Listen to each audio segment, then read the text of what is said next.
Hello everyone, welcome to our channel.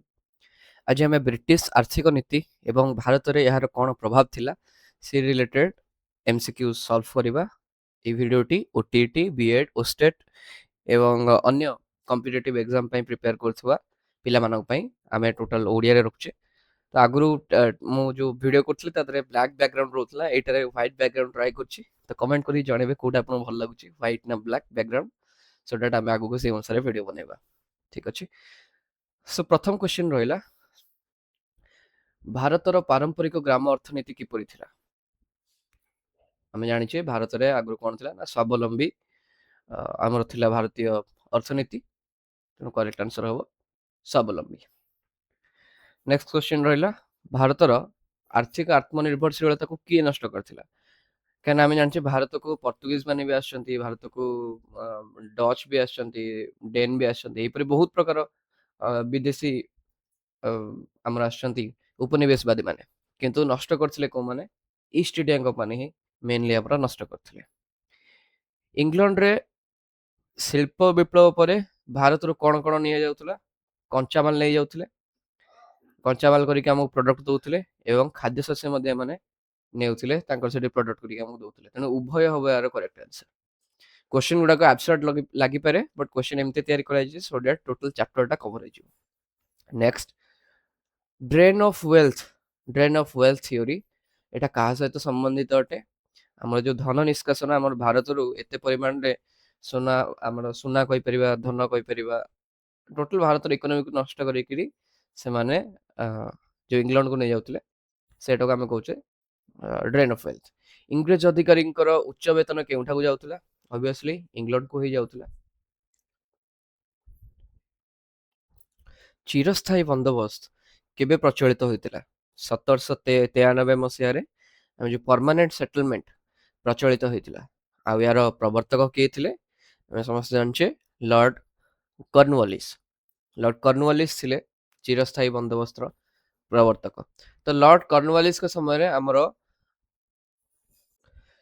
ତାଙ୍କୁ ଆମର ଯୋଉ 1786ର ଆକ୍ଟ ଥିଲା, ଯେମିତି ଆମେ ଜାଣିଛେ ପିଟ୍ସ ଇଣ୍ଡିଆ ଆକ୍ଟ ଆସିଥିଲା 1784, ତାପରେ 1786ର ଯୋଉ ଆକ୍ଟ ଆସିଥିଲା କମ୍ପାନୀ ରୁଲ ସମୟରେ, ତ ସେଥିରେ କ'ଣ କରାଯାଇଥିଲା ନା ତାଙ୍କୁ ଓଭର ରାଇଡିଂ ଅଥରିଟି ଦିଆଯାଇଥିଲା କି ସେ କାଉନସିଲର ଡିସିସନକୁ ଓଭର ରାଇଡ୍ କରିପାରିବେ, ଏବଂ ସେ ଥିଲା ଗଭର୍ଣ୍ଣର ଜେନେରାଲ ଆପଏଣ୍ଟମେଣ୍ଟ କରାଯାଇଥିଲା ତାଙ୍କୁ 1786ରେ, ଏବଂ ସେ କମାଣ୍ଡର ଇନ୍ ଚିଫ୍ ପାୱାରଟା ନିଜ ପାଖରେ ରଖିଥିଲେ।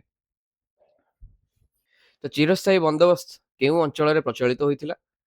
ତ ଚିରସ୍ଥାୟୀ ବନ୍ଦୋବସ୍ତ ଆମର ପ୍ରଚଳିତ ହୋଇଥିଲା ବଙ୍ଗପ୍ରଦେଶରେ। ପ୍ରଥମେ ବଙ୍ଗରେ ହିଁ ଆମର ଏଇଟା ପ୍ରଚଳିତ ହେଇଥିଲା। ସୂର୍ଯ୍ୟାସ୍ତ ଆଇନ ଏଇ ଚିରସ୍ଥାୟୀ ବନ୍ଦୋବସ୍ତ ସହିତ ଜଡ଼ିତ ଅଟେ। ସୂର୍ଯ୍ୟାସ୍ତ ଆଇନ। ରୟତୱାରୀ ବନ୍ଦୋବସ୍ତର ପ୍ରବର୍ତ୍ତକ କିଏ? ଆମେ ଜାଣିଛେ ତିନି ପ୍ରକାର ଏମିତି ବନ୍ଦୋବସ୍ତ ଆମେ ମେନଲି ଦେଖୁଛେ, ସୂର୍ଯ୍ୟାସ୍ତ ଯୋଉଟା ଆମର ରହିଲା ଚିରସ୍ଥାୟୀ, ଆଉ ଗୋଟେ ହେଲା ରୟତୱାରୀ, ଆଉ ଗୋଟେ ଥିଲା ମାହାଲୱାରୀ। ତ ରୟତୱାରୀ ଯୋଉଟା ବନ୍ଦୋବସ୍ତ ଥିଲା ତାର ପ୍ରବର୍ତ୍ତକ ଥିଲେ ସାର୍ ଥୋମାସ ମୁନରୋ। ଆଉ ରୟତୱାରୀ ବନ୍ଦୋବସ୍ତ କେଉଁ ଅଞ୍ଚଳରେ ସେ ଆମର ପ୍ରଚଳନ କରିଥିଲେ? ମାଡ୍ରାସ ଏବଂ ବମ୍ବେ। ରୟତୱାରୀ ବନ୍ଦୋବସ୍ତରେ ସିଧାସଳଖ ଆମର ଯୋଉ ରୟତ ମାନେ ଥିଲେ ବା ରିୟତ ଆମେ କହୁଛେ, ସେଇମାନେ ଆମର ଖଜଣା ଦେଉଥିଲେ ରୟତୱାରୀ ବନ୍ଦୋବସ୍ତରେ। ତ ଏଠି ରୟତ ଟର୍ମରୁ ଆମକୁ କନଫ୍ୟୁଜ ହବାର ନାହିଁ। ରୟତ ଟର୍ମ ମାନେ ଯୋଉମାନେ ଭାଗ ଚାଷୀ ଆମେ ଯୋଉ କହିପାରୁଛେ, ଯୋଉମାନେ ଚାଷ ପ୍ରକୃତରେ ଭୂମିରେ କରୁଥିଲେ, ସେମାନଙ୍କୁ ରୟତ କୁହାଯାଉଥିଲା। ଆମର ଯୋଉ ଜମିଦାର ମାନେ ଥିଲେ ସେମାନଙ୍କୁ ଦିଆଯାଇଥିଲା ଖଜଣା ଆଦାୟ କରିବାର। ଆଉ ଯୋଉ ଖଜଣା ଆଦାୟ କରିବେ ସେଟା 11 ଭାଗ କରାଯିବ, 10 ଭାଗ ଯାଉଥିଲା ଇଂରେଜ ମାନଙ୍କ ପାଖକୁ, 1 ଭାଗ ଏମାନଙ୍କ ପାଖରେ ରହୁଥିଲା। ତାପରେ ଆସିଲା ମହାଲୱାରୀ ବନ୍ଦୋବସ୍ତ କେଉଁଠାରେ ପ୍ରଚଳିତ ହୋଇଥିଲା? ଏଇଟା ପଞ୍ଜାବ ଏବଂ ପଶ୍ଚିମ ଉତ୍ତରପ୍ରଦେଶ ସେଇ ରିଜନରେ, ଯୋଉ ନର୍ଥ ଇଣ୍ଡିଆ ରହୁଛି ସେଇ ରିଜନରେ ଆମର ଏଇଟା ହେଇଥିଲା। ମହାଲୱାରୀ ବନ୍ଦୋବସ୍ତରେ ଖଜଣା କିଏ ଆଦାୟ କରୁଥିଲା? ଆମର ମାହାଲ ବା ଗ୍ରାମ ସମାଜ ଦିଆଯାଇଥିଲା। ଗୋଟେ ମାହାଲ ଅଣ୍ଡରରେ କେତୋଟି ଗାଁ ରହୁଥିଲା, ତ ସେମାନେ କ'ଣ କରୁଥିଲେ ନା ଖଜଣା ଆଦାୟ କରୁଥିଲେ ଏବଂ ବ୍ରିଟିଶ ସରକାରଙ୍କୁ ଦେଉଥିଲେ। ନୂଆ ଜମି ବନ୍ଦୋବସ୍ତର ଏକ ପ୍ରମୁଖ ପରିଣାମ କ'ଣ ଥିଲା? ଜମି ବିକ୍ରୟ ଯୋଗ୍ୟ ହେଲା। ଜମି କିଣା ବିକା ସେଇ ସମୟରେ ଆମର ହେଲା ଏବଂ ଜମି ବିକ୍ରୟ ଯୋଗ୍ୟ ସେଇ ସମୟରେ କରାହେଇପାରିଲା, ଯେହେତୁ ନୂଆ ଜମି ବନ୍ଦୋବସ୍ତ ଅଣାଗଲା। ଅଷ୍ଟାଦଶ ଶତାବ୍ଦୀରେ ଭାରତ କେଉଁ କାରଣରୁ ପ୍ରସିଦ୍ଧ ଥିଲା? ଆମେ ଜାଣିଛେ ଭାରତରୁ ମସଲା ବାହାରକୁ ଯାଉଥିଲା, ଭାରତରୁ ହସ୍ତଶିଳ୍ପ ମଧ୍ୟ ବାହାରକୁ ଅଧିକ ପରିମାଣରେ ଯାଉଥିଲା। ତେଣୁ କରେକ୍ଟ ଆନ୍ସର ହେଲା ଏହାର ହସ୍ତଶିଳ୍ପ। ଠିକ ଅଛି। ନିମ୍ନଲିଖିତ ମଧ୍ୟରୁ ହସ୍ତଶିଳ୍ପ କେନ୍ଦ୍ର କେଉଁଠି? ଗୋଆ କୁହ, ସୁରଟ କୁହ, ଢାକା, ସବୁ ଜାଗା ଆମର ଥିଲା ସେତେବେଳେ ହସ୍ତଶିଳ୍ପ। ଏଇ ଯାହା ବି ସବୁ ଏକ୍ସାମ୍ପଲ ଦେଇଛି, ତେଣୁକରି ଉପରୋକ୍ତ ସମସ୍ତ ଆମେ କହିପାରିବା। କୁଟୀର ଶିଳ୍ପର ଅବନତିର ମୁଖ୍ୟ କାରଣ କଣ ଥିଲା? ନିହାତି ଭାବରେ ଶିଳ୍ପ ବିପ୍ଳବ କହିପାରିବା ଫାର୍ଷ୍ଟ ରିଜନ। ବିଦେଶୀ ସାମଗ୍ରୀ ଭାରତକୁ ଯେତେବେଳେ ଆସିଲା ସେଇଟା ବି ଗୋଟେ କହିପାରିବା। ଆମଦାନୀ ଶୁଳ୍କ ଛାଡ଼, ଯାହା ଫଳରେ ଭାରତ ଭିତରୁ ଯାହା ଜିନିଷ ଆସିଲା ତା ଉପରେ ଟ୍ୟାକ୍ସ କଲେକ୍ସନ ହେଲା ନାହିଁ, ତେଣୁକରି କୁଟୀର ଶିଳ୍ପର ଅବନତି ନିହାତି ଭାବରେ ଘଟିଥିଲା। ନଅଙ୍କ ଦୁର୍ଭିକ୍ଷ 1866 ମସିହାରେ ହେଇଥିଲା। ବହୁତ ଲୋକ ଏଥିରେ ପ୍ରାଣ ହରାଇଥିଲେ। ଆଉ ନଅଙ୍କ ଦୁର୍ଭିକ୍ଷ କେଉଁ ରାଜ୍ୟରେ ଘଟିଥିଲା? ଓଡ଼ିଶା ରାଜ୍ୟରେ ଘଟିଥିଲା। ସୋ ନେକ୍ସଟ କ୍ୱେଶ୍ଚିନ୍ ଆମର ଆସିଲା, ନଅଙ୍କ ଦୁର୍ଭିକ୍ଷରେ କେତେ ଲୋକ ମୃତ୍ୟୁବରଣ କରିଥିଲେ? ତ ପାଖାପାଖି 10 ଲକ୍ଷରୁ ଅଧିକ ଲୋକ ମୃତ୍ୟୁବରଣ କରିଥିଲେ। ଭାରତରେ ପ୍ରଥମ ଲୁଗା କଳ କେବେ ସ୍ଥାପିତ ହୋଇଥିଲା? ଯୋଉଟା ଆମର ହେଇଥିଲା 1853 ମସିହାରେ। ଆଉ ଏଇଟା ଚାଲିଥିଲା ଆମର ବମ୍ବେ ଠାରେ ହିଁ ସ୍ଥାପିତ ହେଇଥିଲା। ପ୍ରଥମ ଝୋଟ କଳ ପ୍ରାୟ ସେ 1855 ମସିହାରେ। ପ୍ରଥମ ଝୋଟ କଳ ଆମର ରିସ୍ରା ଠାରେ ସ୍ଥାପିତ ହୋଇଥିଲା। ପଶ୍ଚିମବଙ୍ଗରେ ଆମର ଅଛି ଏଇଟା। ଦେନ୍ ରହିଲା ଚା ବଗିଚା ମୁଖ୍ୟତଃ କେଉଁଠାରେ ସ୍ଥାପିତ ହୋଇଥିଲା? ଆସାମ ଏବଂ ଦାର୍ଜିଲିଂରେ ଚା ବଗିଚା। କଫି ବଗିଚା ଦକ୍ଷିଣ ଭାରତରେ, ଆମେ ସେଥିପାଇଁ ଏବେ ବି ଦେଖୁଛେ କେରଳରେ ଦକ୍ଷିଣ ଭାରତରେ ଆମକୁ ଦେଖାଯାଉଛି କଫି ବଗିଚା ଗୁଡ଼ିକ। ନୀଳ ଚାଷ ବିହାର ଏବଂ ବଙ୍ଗ, ଯୋଉଥିପାଇଁ ଆମେ ଦେଖୁଛେ ଚମ୍ପାରନ ଆନ୍ଦୋଳନ ହେଇଥିଲା, ସେ ବିହାର ଆଡେ ହିଁ ଆମର ହେଉଥିଲା। ଦ୍ୱିତୀୟ ବିଶ୍ୱଯୁଦ୍ଧ 1939 ମସିହାରେ ଆରମ୍ଭ ହୋଇଥିଲା। ବ୍ରିଟିଶ ଆର୍ଥିକ ଶୋଷଣର ପରିଣାମରେ କେଉଁ ଆନ୍ଦୋଳନ ଶକ୍ତିଶାଳୀ ହେଉଥିଲା? ଭାରତରେ ଆମର ଯୋଉ ଜାତୀୟତାବାଦୀ ଆନ୍ଦୋଳନ କହୁଛେ ବା ଜାତୀୟ ଆନ୍ଦୋଳନ ନ୍ୟାସନାଲ ମୁଭମେଣ୍ଟ, ସେଇଟା ଆମର ଅଧିକ ଶକ୍ତିଶାଳୀ ହେଇ ଚାଲିଲା। ଚିରସ୍ଥାୟୀ ବନ୍ଦୋବସ୍ତରେ ଖଜଣା କିଏ ଆଦାୟ କରୁଥିଲେ?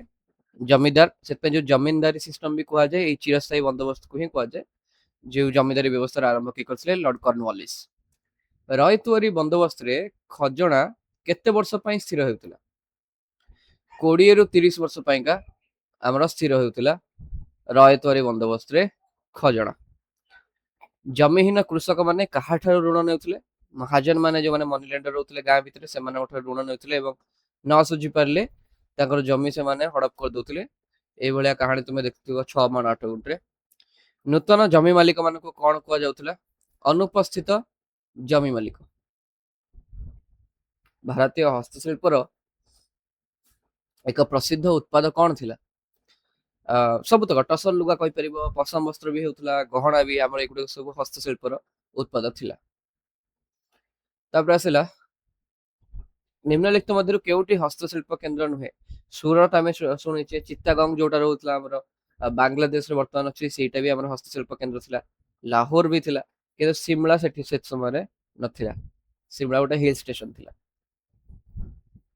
ଶିଳ୍ପ ବିପ୍ଳବ କେଉଁ ଦେଶରେ ଆରମ୍ଭ ହୋଇଥିଲା? ଆମର ଇଂଲଣ୍ଡ। ରିପିଟ ହେଇଯାଇଛି କ୍ୱେଶ୍ଚିନ୍ ଟା ବୋଧେ। ଇଂଲଣ୍ଡରେ ପ୍ରସ୍ତୁତ ମେସିନ ତିଆରି ସାମଗ୍ରୀ ଭାରତକୁ ଶସ୍ତାରେ ହିଁ ନିହାତି ଭାବରେ ଆସୁଥିଲା। ନଅଙ୍କ ଦୁର୍ଭିକ୍ଷ କାହାର ରାଜତ୍ୱର ନବମ ଅଙ୍କରେ ହୋଇଥିଲା? ଦିବ୍ୟ ସିଂହ ଦେବ। ଦିବ୍ୟ ସିଂହ ଦେବଙ୍କର ରାଜତ୍ୱର ନବମ ଅଙ୍କରେ ହୋଇଥିଲା। ଝୋଟ କଳ ଗୁଡିକ ମୁଖ୍ୟତଃ କେଉଁଠାରେ ଥିଲା? ବଙ୍ଗ ପ୍ରଦେଶ ଆଡେ ଆମର ମୁଖ୍ୟତଃ ଝୋଟ କଳ ଥିଲା, ଯୋଉଠିକି ଆମେ ଦେଖୁଛେ ପଶ୍ଚିମବଙ୍ଗ କହିପାରିବ ଏବଂ ବର୍ତ୍ତମାନ ସମୟ ଯୋଉଠି ବାଂଲାଦେଶ ଅଛି, ସେଗୁଡାକ ଝୋଟ ପାଇଁକା ଜ୍ୟୁଟ ଇଣ୍ଡଷ୍ଟ୍ରି ପାଇଁକା ବହୁତ ଫେମସ। ତ ସେଥିପାଇଁକା ସେଇ ଏରିଆରେ ହିଁ ଆମର ଝୋଟ କଳ ଗୁଡିକ ଥିଲା। ଚା, କଫି ଏବଂ ନୀଳ ଚାଷ ଉଦ୍ୟୋଗର ମାଲିକାନା ଥିଲା ୟୁରୋପୀୟ ମାନଙ୍କ ପାଖରେ। ଚାଷୀ ମାନେ ଚାଷ କରୁଥିଲେ, କିନ୍ତୁ ମାଲିକାନା ଜମିର କାହା ପାଖରେ ଥିଲା? ନା ୟୁରୋପୀୟ ମାନଙ୍କ ପାଖରେ ଥିଲା। ଆଉ ବ୍ରିଟିଶ ଆର୍ଥିକ ନୀତିର ଚୂଡାନ୍ତ ପରିଣାମ କଣ ଥିଲା? ଔପନିବେଶିକ ଅର୍ଥନୀତି ଗଠିତ ହେଲା। ତ ଏଇ ଭିଡିଓଟି ଛୋଟ ଥିଲା, କାରଣ ଛୋଟ ଚାପ୍ଟରଟି ଏଇଟା, ଏବଂ ୟା ପରେ ଆମେ ଅନ୍ୟ ଯୋଉ ଚାପ୍ଟର୍ସ ରହିଲା ତାର ରିଲେଟେଡ କ୍ୱେଶ୍ଚନ୍ସ ଆଣିବା। ଆଶା କରୁଛି ଭିଡିଓଟି ଭଲ ଲାଗିଥିବ। ଭଲ ଲାଗିଥିଲେ ଲାଇକ୍ କରିବେ, ସେୟାର କରିବେ ଏବଂ ସବସ୍କ୍ରାଇବ କରିବାକୁ ଭୁଲିବେ ନାହିଁ। କମେଣ୍ଟ ଦିଅନ୍ତୁ, ଯାହାଫଳରେ ଆମେ ଜାଣିପାରିବୁ ଆଉ କେଉଁ ଟପିକ ବା ଚାପ୍ଟର ଉପରେ ଆପଣ ଭିଡିଓ ଚାହୁଁଛନ୍ତି। ସପୋଜ ଆପଣଙ୍କୁ ଜିଓଗ୍ରାଫିର ଦରକାର, ତ ଆପଣ ଜିଓଗ୍ରାଫି ଜଣାଇଲେ ଆମେ ଜିଓଗ୍ରାଫିରେ ବି ଆଣିପାରିବା। ପଲିଟି ପାଇଁକା ବି ଆମେ ଆଣିପାରିବା। ପଲିଟି ପାଇଁକା ଆମର ଅଲଗା ଗୋଟେ ଚ୍ୟାନେଲ ଅଛି ଯୋଉଟା କ୍ୱାଣ୍ଟମ ଲିପ୍ ବାଇ ରାଜାରାମ ଅଛି, ତା ଦେହରେ ମୁଁ ଭିଡ଼ିଓସ୍ ଅପଲୋଡ କରେ କ୍ଲାସ୍ 9th ଏବଂ 10th ପାଇଁକା। ଆପଣ ସେଇ ଚ୍ୟାନେଲକୁ ସବସ୍କ୍ରାଇବ କରିପାରିବେ ଏବଂ ସେଥିରେ ଭିଡ଼ିଓସ୍ ଆପଣ ଦେଖିପାରିବେ ଭାରତୀୟ ସମ୍ବିଧାନର ଗଠନ ଠାରୁ ଆରମ୍ଭ କରି ଇତିହାସ ଗଠନ ଏବଂ ସମ୍ପୂର୍ଣ୍ଣ ଭାବରେ ମୌଳିକ ଅଧିକାର ପର୍ଯ୍ୟନ୍ତ ମୁଁ ଏପର୍ଯ୍ୟନ୍ତ ଭିଡ଼ିଓ ସେଥିରେ ବନେଇଛି। ତ ଆଗକୁ ଭିଡ଼ିଓସ୍ ଆସିବ, ଆପଣମାନଙ୍କୁ ସହାୟତା କରିବ ଏକ୍ଜାମ ପ୍ରିପାରେସନ୍ ପାଇଁ। ସେତିକି ରଖୁଛି। ଧନ୍ୟବାଦ। ଜୟ ହିନ୍ଦ, ଜୟ ଭାରତ।